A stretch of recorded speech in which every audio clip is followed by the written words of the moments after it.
বাংলাদেশের টাকা ম্যাক্সিমাম হয়তো বা 14-15 হাজার। তো আমরা টিকিটের জন্য আমরা অনেক চেষ্টা করছিলাম অনলাইন থেকে, বাট অনলাইন সব সোল্ড দেখাইতেছে। তো সেই সময় আমরা আজকে এখানে একটু 12টা-1টা বাজে চলে আসলাম, আসে দেখি যে কাউন্টারের টিকিট পাওয়া যায় না।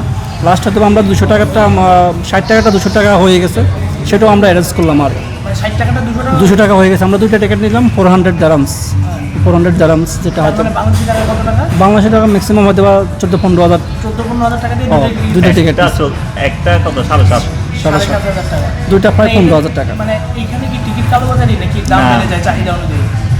এগুলো বাইরে, এখানে ঠিক আছে।